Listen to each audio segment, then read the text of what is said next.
அஸ்ஸலாமு அலைக்கும் வரஹ்மத்துல்லாஹி வரகாத்துஹு. இன்றைக்கி நம்ம வே டு ஜன்னா சேனலில் எதை பற்றி பார்க்க போகிறோம்னா, நோயினால் சிரமப்பட்டிருக்கும் பொழுது நம்ம அல்லாஹ்விடத்தில் எவ்வளோ பொறுமையாக துவா கேட்டால் அதுக்காண்டி அல்லாஹ் எவ்வளோ சீக்கிரமாக பதிலளிக்கிறான் அப்படிங்கிறத பற்றி இன்றைக்கி நம்ம பார்ப்போம்.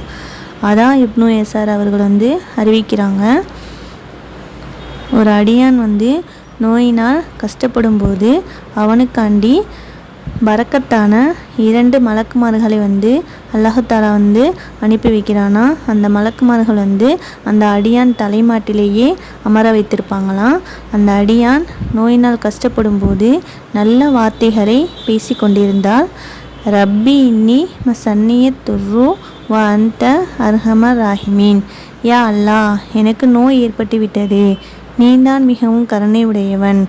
வைதா மரித்து ஃபஹு எஸ்பின், எனக்கு நோய் ஏற்பட்டு விட்டால் அவன்தான் என்னை குணப்படுத்துவான் அப்படின்னு சொல்லிட்டு அல்லாஹ்வை நம்ம புகழ்ந்து கொண்டிருந்தா, அந்த நேரத்தில் நம்ம துவா கேட்டு கொண்டிருந்தா அதை மலக்குமார்கள் அல்லாஹ்விடத்தில் கொண்டு சேர்க்கிறாங்க.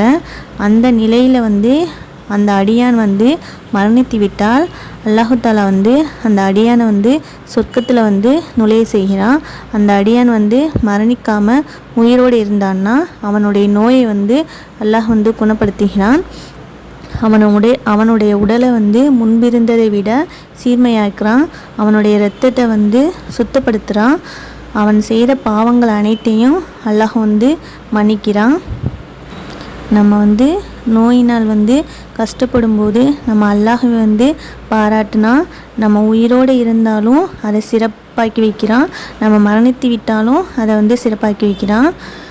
அல்லாஹ் நம்மளுக்கு நோயினை கொடுப்பது நம்மளை சிரமப்படுத்துவதற்காக மட்டும் இல்லை, நம்மளை சிறப்பாக்கி வைப்பதற்காகத்தான்.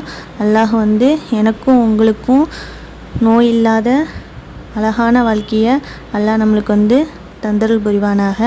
ஆமீன். சகோதர சகோதரிகளே, நம்மளுடைய வே டு ஜன்னா சேனலை சப்ஸ்கிரைப் செய்து எனக்கு சப்போர்ட் பண்ணுங்கள். அஸ்ஸலாமு அலைக்கும் வரஹ்மத்துல்லாஹி வரகாத்துஹு.